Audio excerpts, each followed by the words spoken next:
In this module, we will talk about molar heat capacities of solids, and also later on we will talk about electronic partition function.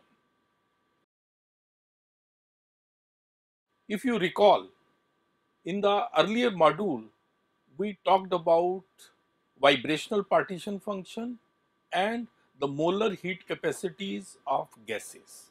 Why we are talking about molar heat capacities? There is a reason.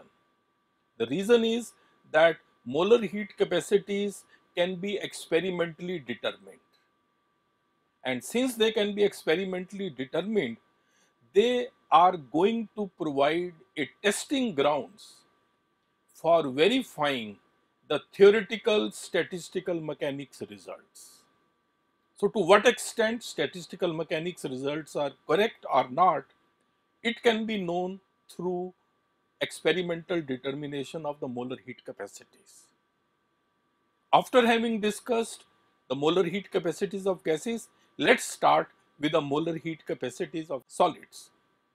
But before we do that, let's recapitulate some of the definitions which we talked about in the last module.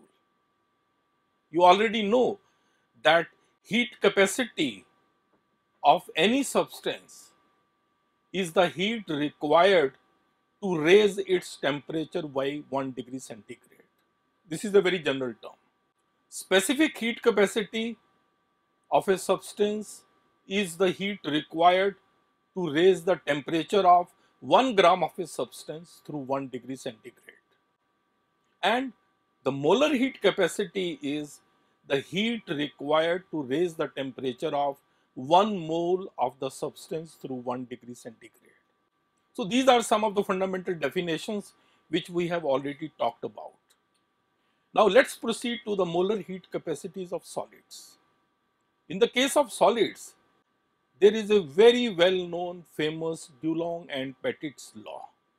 According to this law, which was proposed in 1819, specific heat capacity of a solid element is always equal to 3R by M, where R is the gas constant and M is the molar mass.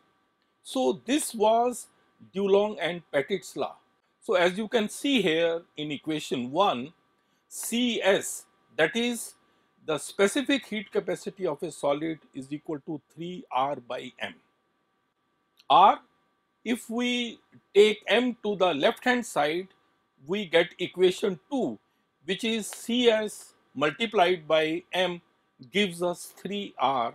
That is, if we substitute the value of R, which is the universal gas constant, it becomes 6 calories per Kelvin, or in terms of joules, it becomes 25 joules per K. So left hand side Cs multiplied by M is the molar heat capacity of a solid. Now you notice here that according to the Dulong and Petit's law, molar heat capacity of any solid element you may take will always be constant and will be equal to 3R. Here one can notice that one can find that molar heat capacity according to this law should be independent of temperature. But is this true? Experimental determination has shown that molar heat capacity of a solid does change with temperature. As you can see here in these plots, here in these plots, as you can see, we are plotting molar heat capacity versus temperature, and these plots are for different elements. You can see diamond is there, silicon is there. All these elements show the variation of the molar heat capacity with temperature. So one thing is clear, that molar heat capacity is not independent of temperature. It does depend upon temperature. So why it happens so? That is something which we would like to know. According to Dulong and Petit's law, it should be constant. If you go into the explanation of Dulong and Petit's law, it is based on, classical theories according to which every atom of the solid can be treated as a linear harmonic oscillator with 6 degrees of freedom. And each degree of freedom, according to the equipartition principle, will contribute half kBt, where kB is the Boltzmann constant. Therefore, molar heat capacity Cv we are writing, that is at constant volume, that becomes, as you can see here in equation 3, Cvm, there is a contribution from translational degrees of freedom, then the contribution from rotational, and then from the vibrational.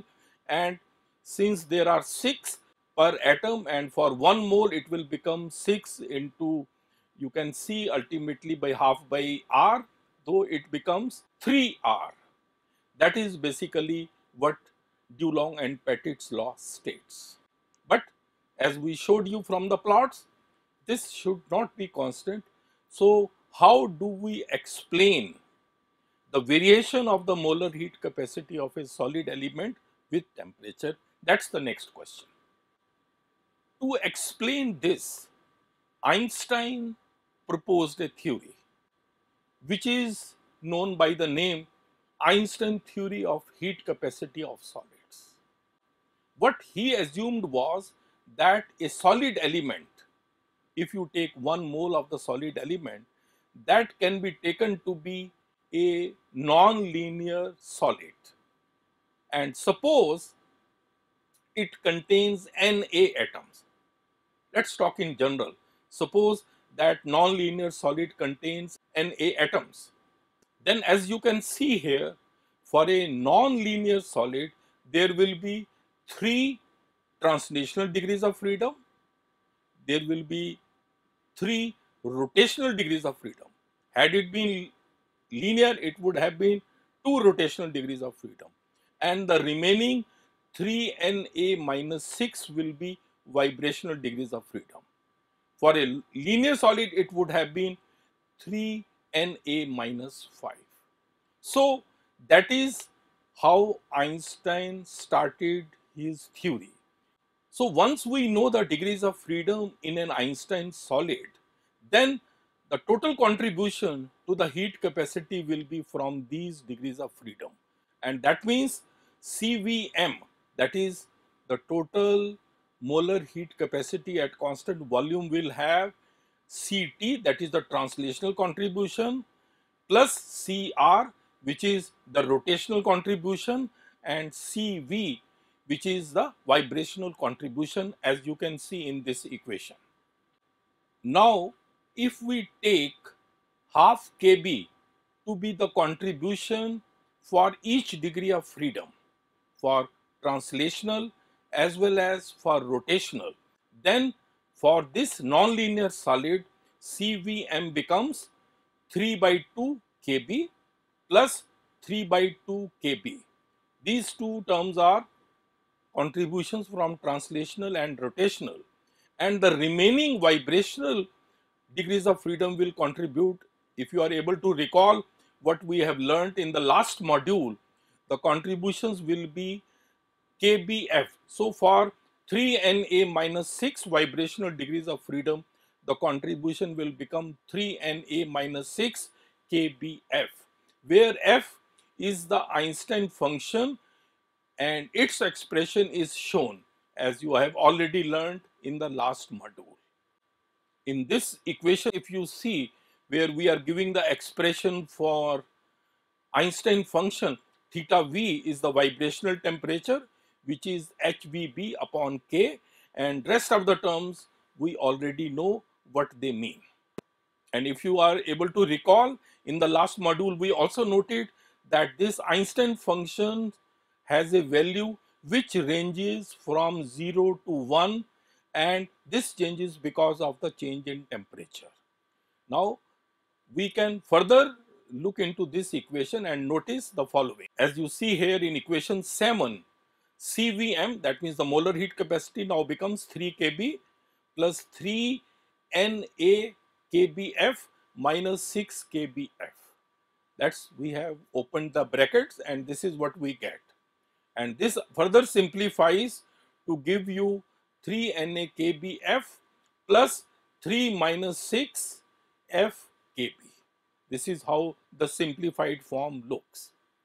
Now, since Na is very, very large, number of atoms, you know, in 1 mole will be Avogadro's number.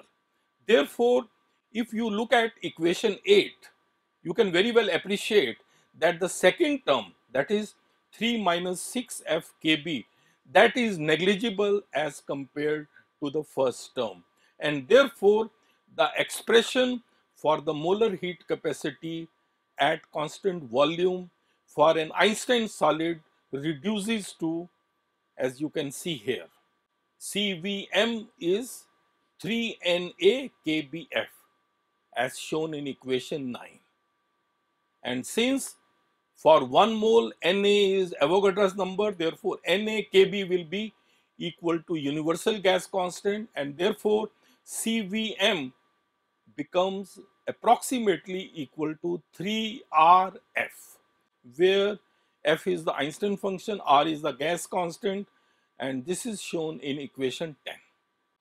So now, since we know that F, that is the Einstein function, varies between 0 to 1 depending upon the temperature as shown in this figure. Therefore, you can very well imagine from this equation that molar heat capacity at constant volume will be varying between 0 to 3R.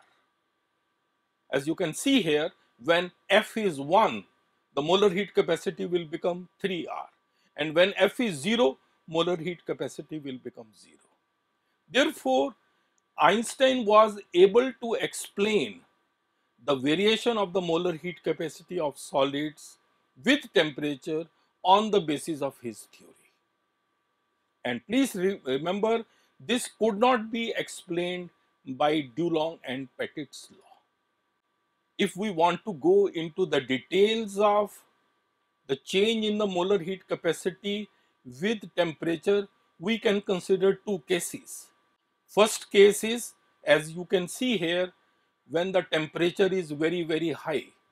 When the temperature is very high, theta v by T in the Einstein function will become very small. And therefore, as you can see in equation 11 and equation 12, Einstein function reduces to e to the power theta v by T. And since temperature is very, very high, therefore e to the power theta v by T ultimately tends to approach e to the power 0, because T is very, very high and that becomes 1, and that is F tends to approach 1. That means at high temperature, as you can see here, molar heat capacity tends to approach 3R because F approaches 1. And now let us consider case second. That is the case when the temperature is very, very low. And if temperature is very low, you can see theta v by T will become very large. And once theta v by T becomes very large, e to the power theta v by T will become again very, very large, because this is the term which appears in the Einstein function. Now, if we look at the expression for the Einstein function, you can see in equation 16 that this equation gets modified and we have F is equal to theta v by T whole square into 1 upon e to the power theta v by T. That is what the equation 16 is. If we expand the denominator in this equation, as we are doing it in equation 17, F becomes equal to theta v by T whole square into 1 upon e to the power theta v by T, which ultimately becomes equal to theta v by T whole square into 1 upon 1 plus theta v by T plus theta v by T whole square into 1 upon 2 factorial plus so on. So that is how the expansion will look like. And if it is rearranged, As you can see, we have done it in equation 18.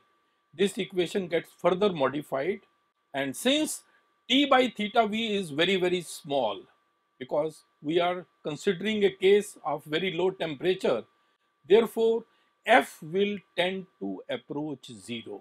So this is a very important point, that when temperature is very low, Einstein function tends to approach 0. Whereas when temperature was very high, Einstein function approached 1. And now in this case, once F approaches 0, then the molar heat capacity CVM will ultimately approach 0. Therefore, one notices that Einstein theory of heat capacities of solids explains the variation of molar heat capacity with temperature. And one must also notice that this variation arises primarily because of the vibrational degrees of freedom. It's basically the vibrational contribution which accounts for temperature dependence of the molar heat capacity. However, you must notice that Einstein theory also had certain drawbacks. What are those drawbacks? Number one, the drawback is that Einstein considered vibrational degree of freedom of one particle only and then extended it to the remaining 3Na-6 degrees of freedom. So it was just extension. That is one drawback. Second drawback is that all the 3Na-6 vibrations were assumed to be having the same frequency. Because if you remember, vibrational temperature theta V was always taken to be the same for all vibrational degrees of freedom. This, you will agree, may not be true.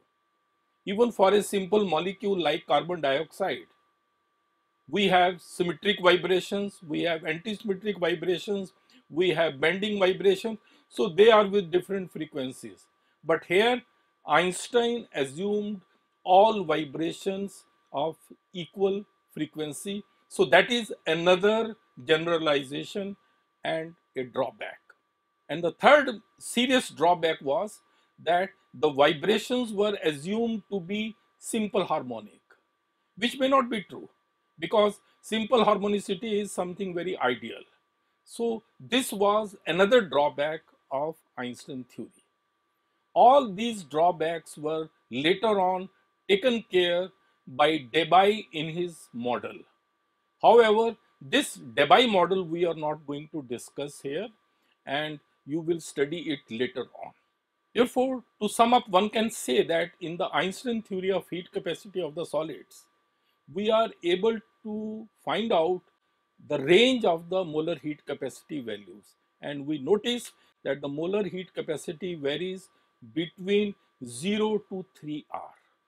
0 is the case when the temperature is very low, and 3R is the case when the temperature is very high. Having studied molar heat capacity of the solids, now we move to the next topic, and that is the partition function. And here we will talk about electronic partition functions of the particles. If you recall, in our earlier modules, we have always studied that if a bulk system is taken, and bulk system contains either monoatomic particles or polyatomic particles, in the case of monoatomic particles, the only partition function which we considered was translational partition function, because a single particle can have only translational motion. So Q was equal to Qt. And in the case of polyatomic particles, we took, besides translational, rotational and vibrational degrees of freedom. That means the partition function was Q is equal to Qt, which is the translational, then QR and QV, rotational and vibrational contributions. In all these partition functions calculations, we never considered the internal structure of the particle. That was never taken into account. Every particle, you know, has electrons, it has nucleus. Therefore, these internal structure were ignored in all these partition functions. But then one can always ask whether these internal structure or electronic and nuclear motions will also contribute. That is what we are now going to study. And if these are taken into account, the expression for the partition function gets modified, as you can see here in this figure. Here you can see that last two terms come in the monoatomic particles, that is Q is equal to Qt, which is what we were already considering. Then it comes QE and Qn, electronic and nuclear partition function. The same thing comes for polyatomic also. Q is equal to now Qt, Qr, Qv, and then Q electronic and Q nuclear. So now the question comes, what is electronic partition function? How can we calculate it? And similarly, what is nuclear partition function and how to calculate it? Now we will discuss about this. If you look at the electronic partition function, you can know, as we have done in our earlier studies, the general expression for the electronic partition function is as shown in expression 21. QE is equal to summation I GE e to the power minus epsilon E upon KB by Ti. Here I are the various electronic states, and so summation is taken over all electronic states. If we expand this equation, this becomes, as you can see in equation 22, QE is equal to G0. G0 is the ground state degeneracy of the electronic state.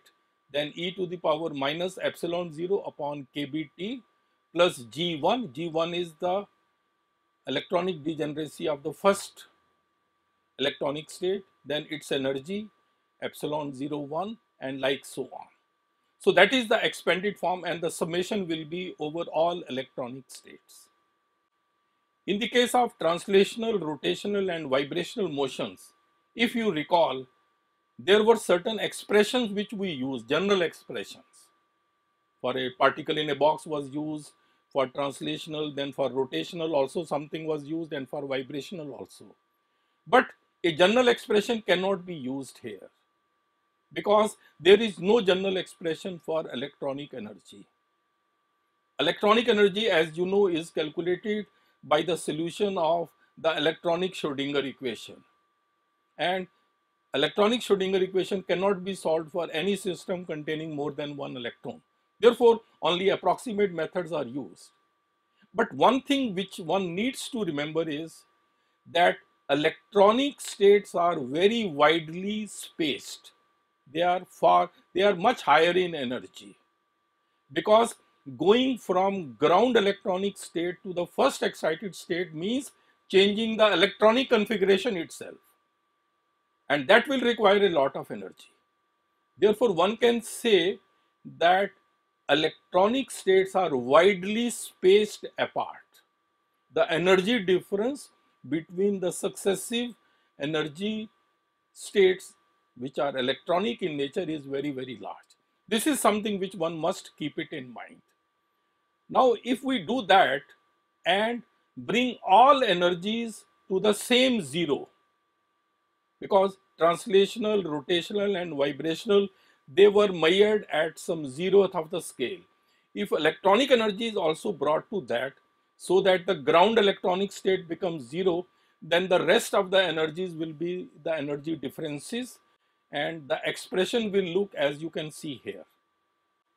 This is how the expression would look. But since energy spacing is very, very large, therefore, except the first term, all higher terms will become almost negligible, because they all have exponential with a negative sign, so the contribution becomes very, very small.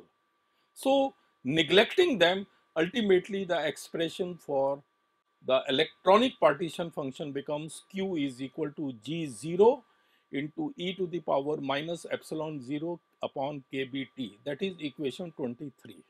Here epsilon 0 is the ground state electronic energy. But if the ground state electronic energy is brought to the level of the zeroth of the scale, then this will also become 0. So all will be measured relative to the same scale, and therefore once this becomes 0, electronic partition function will become, as you can see here, QE will become equal to G0 e to the power minus 0 upon KB by T, that is G0. That means electronic partition function is equal to degeneracy of the ground electronic state. That is what we ultimately conclude. And this is a very, very important result which one must remember. And please remember, degeneracy is only a number. So this will be just a number which one needs to calculate. Now the question comes, how to know the degeneracy of the ground state? There are various methods which you have already studied, as you have done.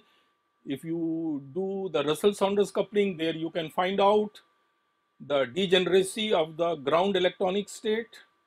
There are well-known expressions. Generally, the states are doublet, as you can see here in the case of hydrogen atom. The degeneracy is given by 2J plus 1, and J here comes out to be half, and therefore degeneracy comes out to be 2. Similarly, for most of the molecules and stable ions, ground state degeneracy is 1 because they are non-degenerate states. So these are well known, and therefore the corresponding degeneracy of the ground electronic state can always be known very easily. Now you will agree that once we know the electronic partition function, can we calculate the bulk thermodynamic properties arising because of this? That's the next question. Yes, one can do, and the expressions we have already used many times in our earlier modules, and let's try to calculate each of the bulk properties one by one. Energy, if you see, as it is shown in equation 25, this is the expression which we have been using always. In this expression, if we now substitute electronic partition function, which is now equal to the degeneracy of the ground electronic state, and let's see what happens. So this is the expression for the energy, and that comes out to be ultimately, on simplification, EE is equal to NKB T square delta ln G0 by delta T at constant volume. Why this is coming out 0? Because you are taking differential of a number. Degeneracy is just a number, therefore it makes 0. Therefore there is no contribution to the electronic energy coming from the electronic partition function. This is a very important result. Similarly, one can calculate another bulk property, that is the entropy.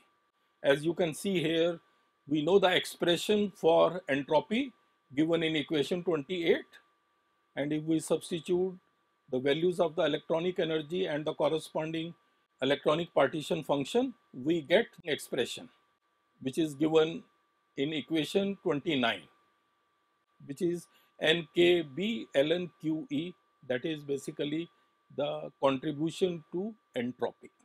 Heat capacity, can you guess, will there be any contribution? No, because heat capacity involves differential with respect to temperature, and differential of any number with respect to temperature will be 0. Therefore, as you can see here in equation 30th, molar heat capacity contribution because of electronic partition function will ultimately be 0. Similarly, there are other thermodynamic properties which we have talked about. You can calculate all of them using the same principles. So in this module, we have discussed today the molar heat capacities of the solids. Why we are laying so much emphasis on the molar heat capacities? Because these are experimentally determinable quantities, and they provide the testing grounds for verification of the statistical mechanics results which are theoretical. That is why we are learning all that.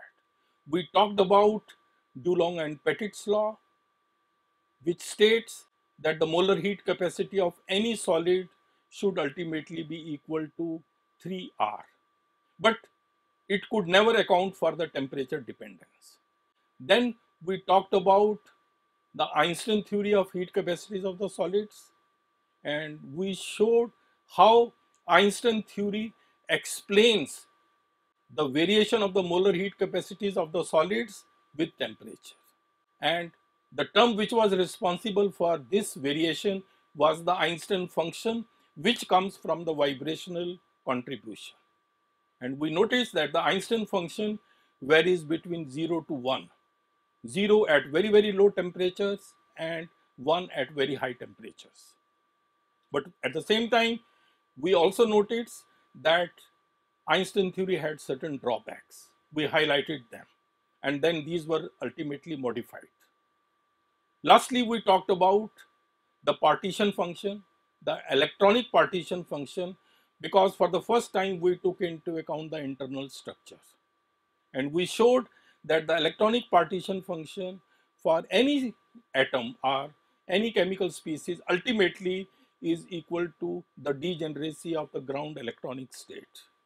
Using this partition function, we calculated the various bulk properties and their contribution. So that is all what we have discussed in this module. In the next module, we will talk about the nuclear partition function and some other terms.